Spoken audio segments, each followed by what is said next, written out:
राजस्थान का धौलपुर जिला। हम पिछले 24 घंटे से धौलपुर में हैं। प्रयास कर रहे हैं बुजुर्ग, युवा, राजनीतिक क्षेत्र के लोगों से मिलने की। आपकी स्क्रीन पर सीधे जुड़े हुए हैं रितेश शर्मा जी। धौलपुर नगर परिषद के सभापति रहे हैं। कहां से इनका राजनीतिक सफर शुरू हुआ और भविष्य की क्या योजना है, सीधे ही जुड़ते हैं रितेश जी से।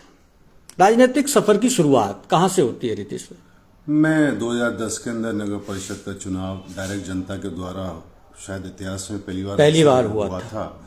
तब मैं चुनाव लड़ा था और भगवान की कृपा से जनता ने अच्छी जीत दिलाई थी। तब से ही मैं वहां से राजनीति की शुरुआत होती है। वहां से राजनीति, मैं एक एक्सीडेंटल, आप मुझे पॉलिटिशियन कह सकते हैं, बाय एक्सीडेंट आ गया। हाँ, प्रॉपर वो नहीं था, प्लान नहीं समय था, प्लान मेरा नहीं। कुछ प्लान नहीं था कि राजनीति के अंदर आऊंगा। वो परिस्थितियां कुछ ऐसी बनी कि मेरा राजनीति में आना हो गया। उस समय का अपने कार्यकाल का धौलपुर को जी दिया गया कोई ऐसी सौगात, कोई ऐसा काम जो आज भी लोग याद करते हैं? मेरे ख्याल से काम तो काफी हुए थे। किसी एक को गिनाऊं तो दूसरे के संग अन्याय होगा। लेकिन फिर भी कोई माइलस्टोन वर्क आप बताएं।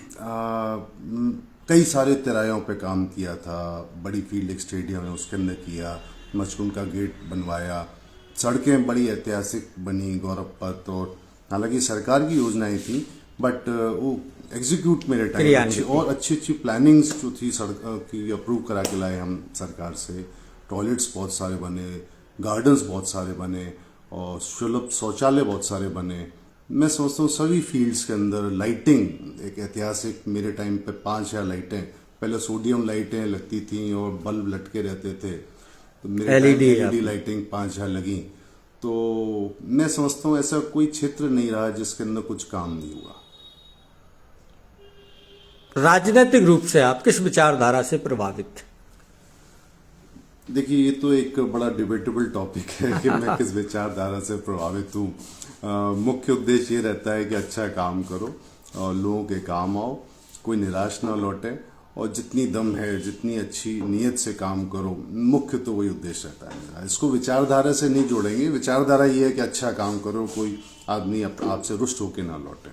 ये एक अच्छी बात आपने कही, लेकिन फिर भी हम एक लोकतांत्रिक समाज में रहते हैं, लोकतांत्रिक देश में रहते हैं, जिसे राजनीतिक दल चलाते हैं। आप दल के नजरिए से पूछ रहे हैं तो फ्रैंकली मैं बीजेपी में रहा हूँ।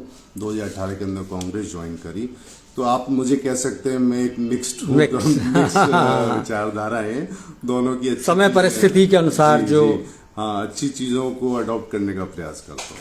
2023 में एक साल बाद राजनीतिक घमासान होने वाला है जी राजस्थान में। धौलपुर भी उसका हिस्सा है। क्या कोई राजनीतिक महत्वाकांक्षा है 2023? है, तैयारी कर रहा हूँ धौलपुर से विधानसभा चुनाव की, और देखते हैं कहाँ मंजिल है, मतलब कहाँ गाड़ी लेके जाती है। धौलपुर शहर, धौलपुर विधानसभा। हाँ, धौलपुर विधानसभा जो है। धौलपुर विधानसभा से तैयारी कर रहा हूँ। अच्छा। और लगाऊं ताकत से, बाकी जनता तय करेगी। राजनीतिक दल भारतीय जनता पार्टी या अभी तो मैं कांग्रेस में ही हूँ। अच्छा। ये कहना अभी कठिन है, लेकिन ये भी फैक्ट है कि अभी जो मौजूदा विधायक हैं, क्योंकि बीजेपी से निष्कासित हुई हैं, उनका भी सुन रहे हैं कि वो कांग्रेस से आ सकती हैं। फिलहाल पता नहीं पड़ रहा है। तो पर्टिकुलर धौलपुर की बात करें तो असमंजस की स्थिति है कि कौन कहाँ से आएगा, ये बड़ा कठिन है कहना। अगर धौलपुर के विधानसभा क्षेत्र के मतदाता आपको सुन रहे हैं जी, और आप चुनाव की तैयारी कर रहे हैं जी, क्या कहना चाहेंगे अपने क्षेत्र के मतदाताओं से? हाँ, मैं ये तो कहने को बहुत कुछ है। जनता काफ़ी हद तक मुझे जानती है। मेरी पारिवारिक पृष्ठभूमि, मेरे पिताजी मुरारीलाल जी से जनता का बहुत लगाव रहा है। उसी रीज़न से, उसी कारण से मेरे को इतनी बड़ी जीत मिली थी एज अ चेयरमैन 2010 में। और मैंने ये प्रयास किया था कि मैं ये नहीं कहता मैंने बहुत कुछ कर दिया, बट फिर भी जितनी दम थी मैंने ताकत लगाई, अच्छा काम किया नगर परिषद के अंदर। तो वो मेरा काम बोलेगा। मैं जनता के बीच जाऊंगा तो मुझे नहीं लगता है कि मेरे काम को लेके कोई मुझसे असंतुष्ट होगा, है ना। मैं ये नहीं कहता मैंने सबको खुश किया होगा, लेकिन मेरा प्रयास रहा कि मैं अच्छे से अच्छा करूं। तो मेरा काम बोल रहा है और आज भी मैं कुछ भी नहीं हूँ तो भी अगर मेरे आ जाता है किसी उम्मीद से, मेरा प्रयास रहता है लोगों की मदद करूँ। और कोई दिल की ऐसी बात जिसे आप लोगों से शेयर करना चाहते हैं?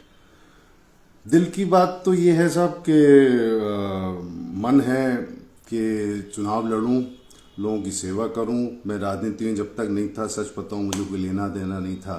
मेरे पिताजी, ताऊजी ये लोग करते आ रहे थे, लेकिन जब से आया हूं अब मेरा भाव है कि मैं जुड़ा रहूं लोगों से, लोगों के बीच बना रहूं। जीतना हारना तो किस्मत की बात राजनीतिक है ना। बाकी यही कहना चाहूँगा कि लोग अगर स्वीकार करेंगे तो उनकी सेवा का एक बार दोबारा मौका मिले मुझे। इस छोटे से सुखद संवाद के लिए बहुत बहुत धन्यवाद। धन्यवाद।